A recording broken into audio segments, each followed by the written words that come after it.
Assalamualaikum Ibu. Waalaikumsalam Ibu, silakan masuk, silakan duduk. Dengan Ibu siapa? Ibu Putri, Ibu. Baik, Ibu Putri, umurnya berapa ya Bu ya? 28 tahun, Ibu. 28 tahun.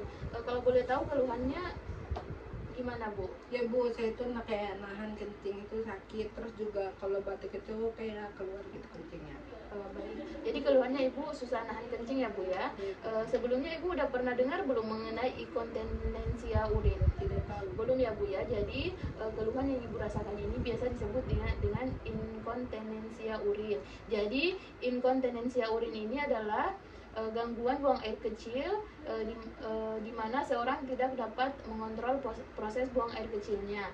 Kemudian tipe inkontinensia urin ini ada 4 ya Bu ya. Yang pertama inkontinensia stres, yaitu kondisi keluarnya urin saat kandung kemih berada dalam tekanan seperti saat batuk, bersin, atau tertawa. Kemudian inkontinensia dorongan, yaitu kondisi urin keluar saat rasa ingin BAK yang sangat intens dan tiba-tiba. Kemudian inkontinensia luapan atau retensi urin kronis.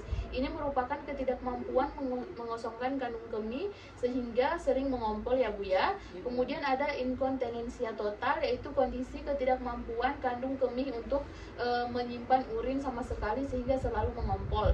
Nah, kemudian di sini ada penyebab terjadinya inkontinensia urin. Yang pertama, inkontinensia stres disebabkan oleh melemahnya atau rusaknya otot-otot yang berfungsi untuk mencegah proses buang air kecil seperti otot dasar panggul dan sphincter uretra atau lubang keluarnya urin ya Bu ya. Kemudian inkontinensia dorongan biasanya disebabkan oleh aktivitas yang berlebihan otot detrusor yang mengendalikan kandung kemih. Selain itu dapat disebabkan oleh terlalu banyak mengkonsumsi alkohol dan kafein. Kemudian inkontinensia luapan biasanya disebabkan oleh penyumbatan pada kandung kemih sehingga mencegah pengosongan sepenuhnya. Bisa juga disebabkan oleh pembesaran prostat.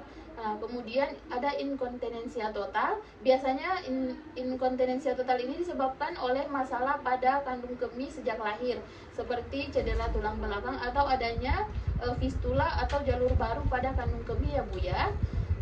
Sampai di sini ada yang ingin ditanyakan Ibu? Tidak ya Bu ya. Kita lanjut ya Bu ya. Nah, di sini ada beberapa pencegahan jika terjadi inkontinensia urin. Yang pertama, menjaga berat badan, kemudian menghindari atau membatasi alkohol dan kafein, kemudian melakukan latihan otot dasar panggul agar kuat, kemudian hindari merokok ya Bu ya. Nah, di sini ada pengobatan inkontinensia urin. Yang pertama, perubahan gaya hidup, kemudian mengurangi berat badan dan membatasi alkohol serta kafein akan membantu proses pengobatan. Kemudian melakukan latihan dasar panggul seperti senam Kegel dan yoga. Kemudian melakukan latihan kandung kemih, kemudian menggunakan bantalan penyerap, kemudian melakukan pengobatan dengan resep dokter dan melakukan pembedahan seperti prosedur TAP atau sling untuk inkontinensia stres. Nah, sampai di sini ada yang Ibu tanyakan? Tidak Bu. Nggak ada ya Bu ya. Jadi Ibu sudah mengerti ya Bu ya. Jadi di sini saya akan menanyakan pencegahan inkontinensia urin pada Ibu. Jadi seperti apa itu Bu pencegahannya? Kalau untuk pencegahannya yang tadi itu tidak boleh minum kafein, alkohol, sama merokok Bu. Ya, baik Ibu. Jadi keluhan yang Ibu rasakan ini biasa disebut dengan inkontinensia urin ya Bu ya.